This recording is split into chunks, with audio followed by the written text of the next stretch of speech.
People, here we are. We are back. Welcome to AKAPAD's Audio Audacity Podcast. We're talking Star Wars. This is episode 2 of our giant Star Wars block. And look, we get into the nitty gritty. We're talking Empire of Dreams, the greatest Star Wars documentary ever made. And look, I had to break this up into 3 separate episodes. I wrote down 230 bits of information, wonderful points, wonderful tidbits for you to take away with you and drop those amazing geek bombs on your friends. So get ready. These are points, my notes, my bullet points, number 76 to 145, wrapping up the Star Wars block, because a lot of this documentary, a bulk of this documentary is about Star Wars. Our next episode will go through Empire Strikes Back and Return of the Jedi, going right into my discussion with you about Star Wars A New Hope, the beginning of movies, of the universe's greatest franchise ever created. Star Wars has stood the test of time unlike anything other. I'm excited. You've been listening to that intro music. Let's get into this episode and let's get it done.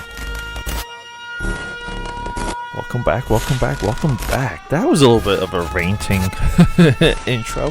Look, here, I just have to be clear. My intent with this episode arc, with these next 3 episodes, or these 3 episodes about Empire of Dreams, is to remind people of where Star Wars was at one point.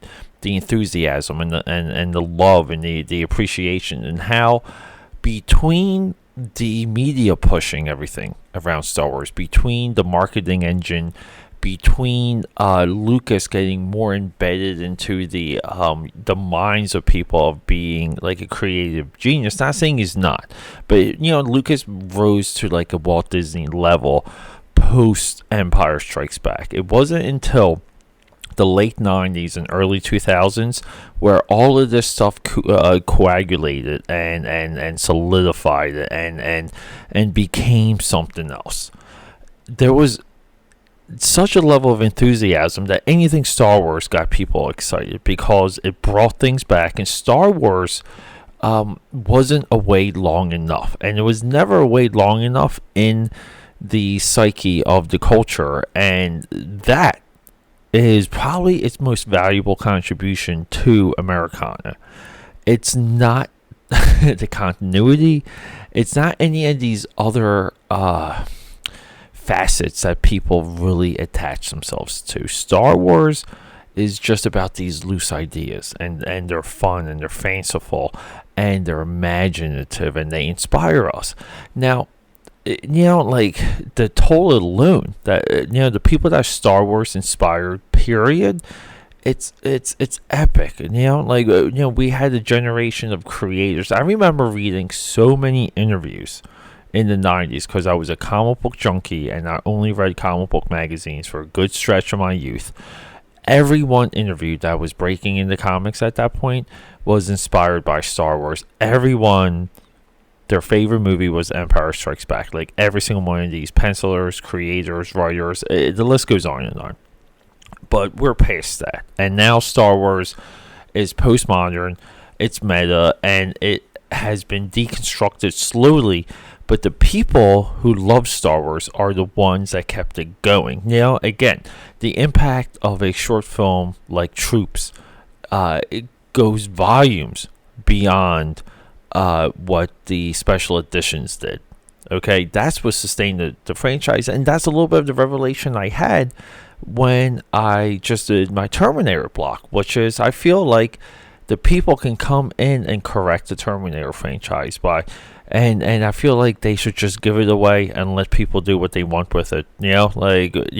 And Star Wars and Lucas were very smart to do this at one time with the Star Wars website. But look, moving on, let's get into these points. So, just to recap real quick, point 75 was my outtake that proved humans make Star Wars. These people are not infallible, but it was an outtake in this documentary where you saw like the boom mic come into frame, and it was pretty cool. So look, Alan Ladd Jr. becomes head of creative of Fox. He champions George Lucas. Alan Ladd was essentially the only supporter of Lucas and Star Wars during the production of that movie. And the thing, that's the one amazing thing. You think everyone would be behind Darth Vader. No. Only two people liked Darth Vader during the making of Star Wars. It was George Lucas and Alan Ladd Jr., and both of them needed Vader to work. Okay? So, point 76. Alan Ladd Jr. clearly was the only supporter of George Lucas and Star Wars during the production. Point 77. Every single board meeting that Alan Ladd Jr. went to, Star Wars was the first topic. The studio started becoming paranoid about what was happening with this production. It's running too long. It's costing money. All this other stuff. 78. 77. No, sorry. Number 78. Sorry. It might take me a little bit just to get into a rhythm of doing these. I apologize. Number 78.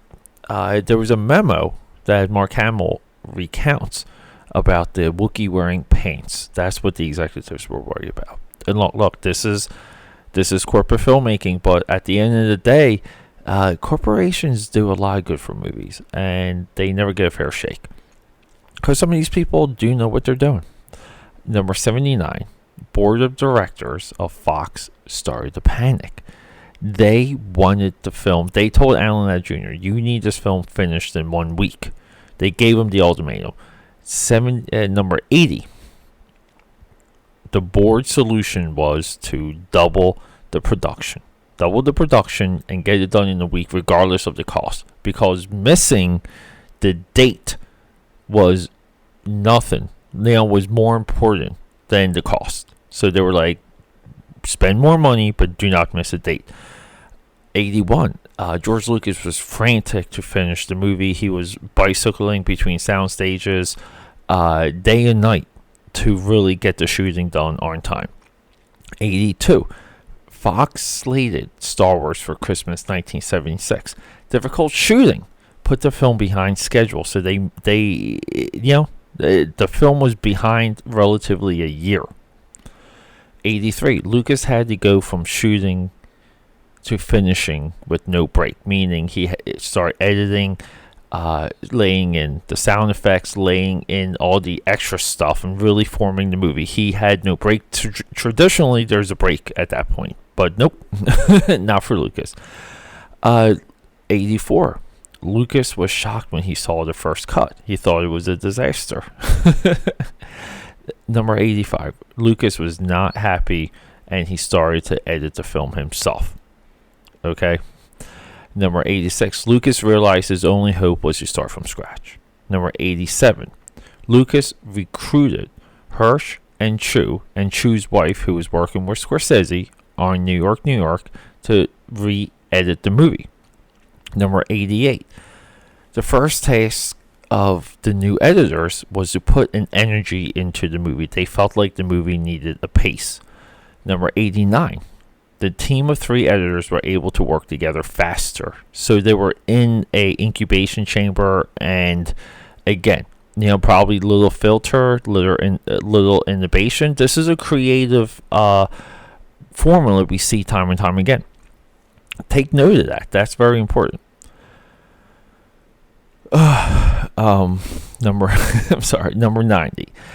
A lot of the times when these people use the framing of the shot, or when they used the shot, they used it up until the very end, until Lucas announced yelled cut, because they felt like they were getting everything out of the usable footage, because so little of the footage was usable, believe it or not, when it comes to the type of film that they were envisioning. Okay, so Fox at this point wanted to recalibrate the movie, like where we were. So they set a date for summer of 1977. This is when some of the editing started to come together. Number 92. Industrial Light and Magic spent one half of their budget figuring out the special effects. 0 special effects, one half of the budget spent.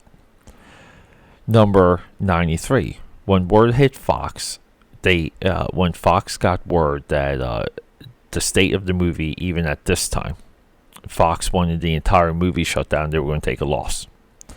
Number 94. Alan Ladd Jr. was threatened to be removed from the building that day. And he fought and he stayed. Number 95. Lucas nearly had a heart attack, went to the hospital, and had to reduce his stress level over Star Wars. He nearly killed himself. Okay, so a lot of you people out there that think you're not working hard enough, you're not you're not nearly killing yourself. 96. Lucas stepped in to fix the special effects. He started to micromanage the special effects department, stopping in twice a week. Number 97. Industrial Light and Magic had to do a year's worth of work in 6 months.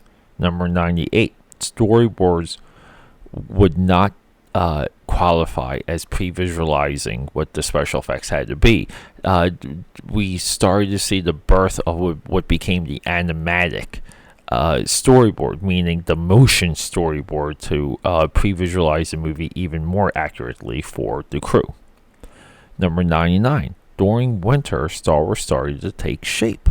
So, we're dealing, again, missing, we're like one winter out now. Okay, so one winter to another, basically. 100. Ben Burke spent a year building sound effects. He kind of left to his own devices, and Ben Burke started to develop a sound effect philosophy. 101. R2 was the most difficult to figure out when it comes to the sound effects. They didn't know what they wanted to do with it. 102. R2 needed to sound alive and with personality. And they started to develop R2 into a childlike character, which, he still maintained even going into the episodes 1, 2, and 3. 103. Vader breather. The Vader breath was a microphone at the bottom of a regulator in a scuba tank, and you would breathe into it, and that's how they got the Vader. Again, very iconic. Really became the symbol of Star Wars. Number 104, Vader's voice. At one time, this is quoted by James Earl Jones, was Orson Welles, James Earl Jones feels like they didn't choose Orson Welles because he was too recognizable. 105, James Earl Jones was selected as the voice of Darth Vader. 106, C-3PO's voice. They honed in on that, and they wanted him to be kind of like a used car salesman, an over-the-top butler, nervous. Those were some of the directions. The direction period for the direction. How many times can I say direction of C-3PO? I got that one out. Over 30 actors auditioned for C-3PO. De Palma, 108, De Palma, Spielberg, okay, among others, came to look at an early assembly of Star Wars. So now we have more voices, we have sound effects. We do not have a Death Star run. Everyone but Spielberg thought this thing was a disaster. Spielberg, still to this day, on record of saying he loved it when he saw it. 109, studio loved the movie when they saw it at this stage. So all the filmmakers hated it outside Spielberg. The executives loved it. 110. One executive in particular cried during the showing. At this point, one of the biggest missing pieces, 111, the score was still missing at this point. 112, John Williams recently won an Oscar for Jaws. 113, Williams, a decorated composer, Lost in Space, was chosen. This guy had a background. He was chosen to compose Star Wars. This is the final missing piece, the stroke of genius here. part of the idea for the music coming from Lucas and Williams was the music was going to be the emotional anchor of the movie. Still exists to this day. I mean, the Rise of Skywalker trailers are embedded with that music, and it still holds up. Amazing music. Maybe the greatest movie music of all time. Not particularly my favorite, but I'll say the greatest. 115, March 1977. John Williams recorded the Star Wars music in 12 days. So you people think that think things take time? I beg to differ. 116, few things to exceed Lucas's expectations was the music. Everything else was a disaster initially in his eyes. The music, fresh out of the gate. 117, the music defined conventional wisdom. At the time, disco was huge. A symphonic score was irregular, and now it's somewhat standard again. 118, the trailer was cut while they were still working on the movie. 119, the trailer, great line from the trailer, aliens from 1,000 worlds. Again, like, the marketers not seeing the movie, not really know what they're selling.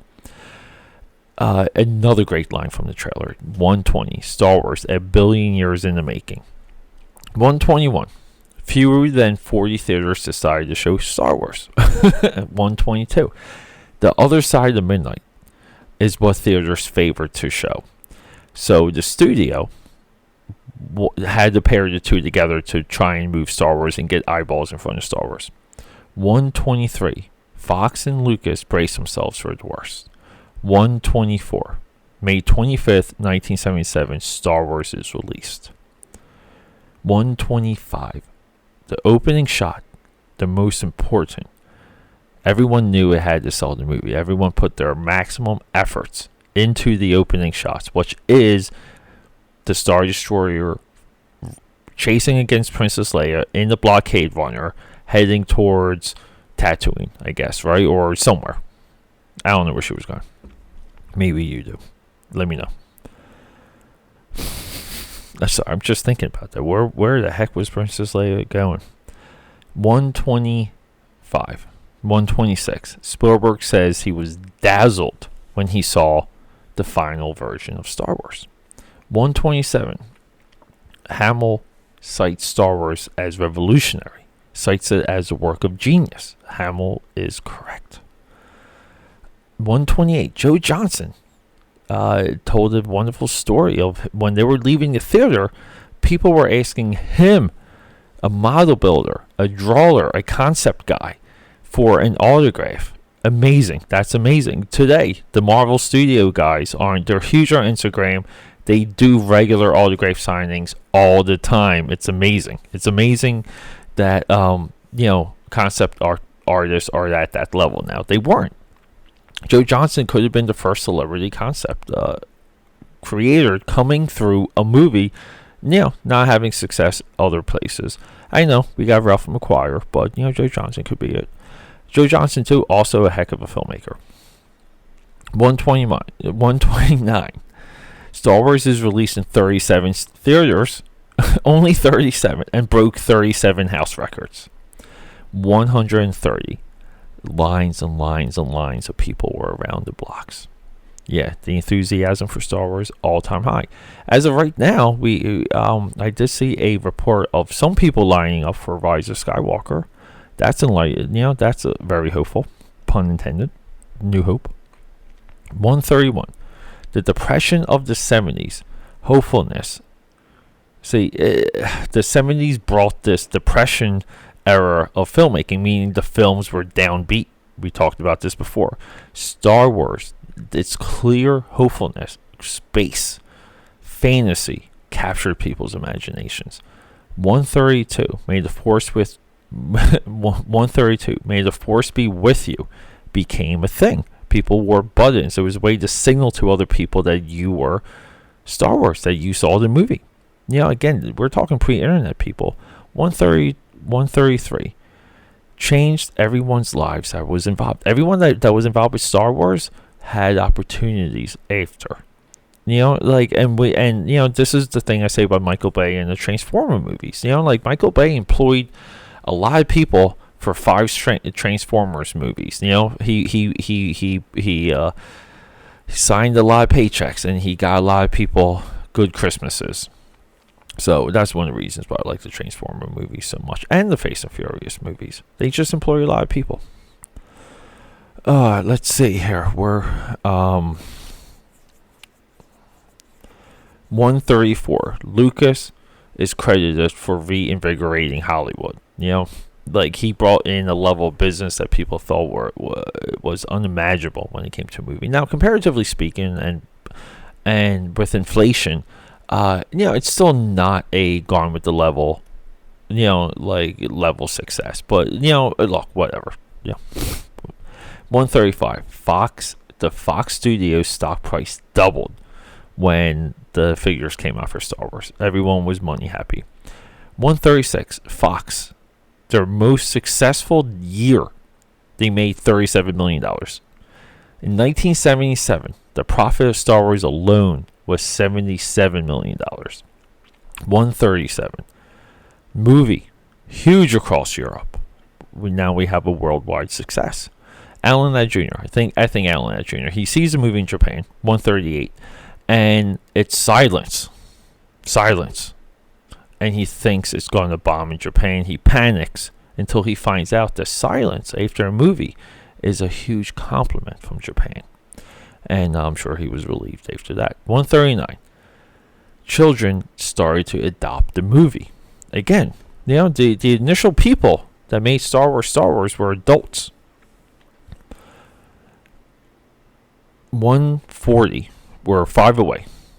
Lucas tried to license the movie for toys. There was few successes when it comes to licensing. Licensing a movie was not really a thing until Star Wars. Star Wars proved it otherwise. 141. Kenner signed a modest contract with Lucas.